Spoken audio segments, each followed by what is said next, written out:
ॐ ततो युद्धपरिश्रान्तां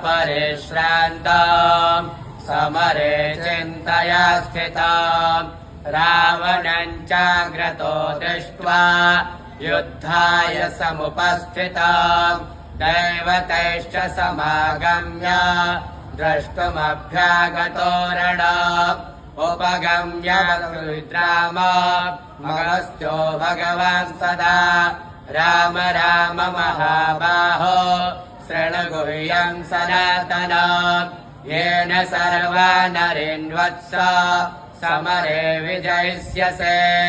आदित्य हृदयं पुण्यं सर्वशत्रुविनाशनम् जयावहं जपन्नित्यं मोक्षयं परमं शिवम् सर्वमङ्गलमाङ्गल्यं सर्वपापप्रणाशनं चिन्ताशोकप्रशमनं